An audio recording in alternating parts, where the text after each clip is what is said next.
name's Brendan Giza-Sisson. I work for Eversource in our energy efficiency department.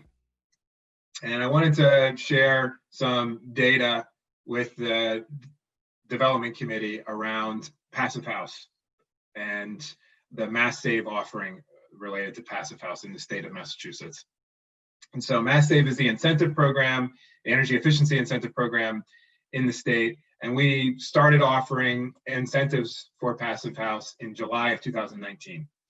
It's a $3,000 incentive meant to cover what we think is a $4,000 incremental cost per unit. One of the key ways we landed at $3,000 per multifamily unit for the incentive is we went out and surveyed a number of architects, engineers, and developers. And we asked them, how much extra money would you need? It's a simple question. How much extra money would you need in order to develop a Passive House building? And the median response was $4,000. And so we said, okay, we can't cover all of that, but if we can cover 75%, let's see what the market does.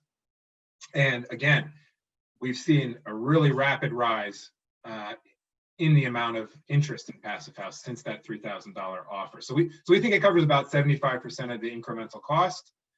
And the fact that the market has taken it up to the extent that it has suggests that we got the math right, at least for a significant number of projects.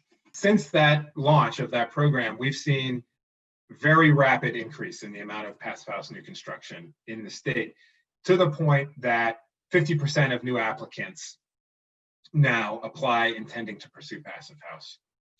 And that trend really persists no matter how you split the data,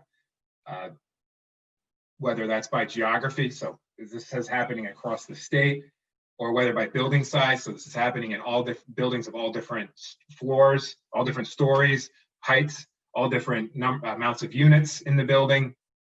And it's also happening in both affordable and market rate development.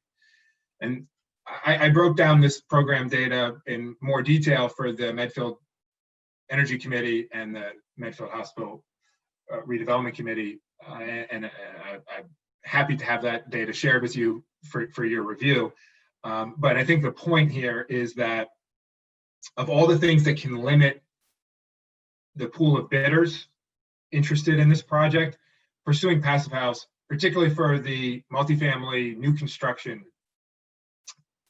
buildings, is not one of the main limiting factors, because there are so many developers already doing this across the state. We work on 3-year cycles, and this program is not going anywhere for that duration. To the extent that the town wants to do what other towns, neighboring towns have done, and kind of control have a somewhat of a say in the destiny for the project in the town, related to energy efficiency, including the language in the RFP gives you that opportunity to say that this is important to the town, and we want this included. We don't want to be one of the 50% of projects that don't include this. We'd rather be one of the 50% that does.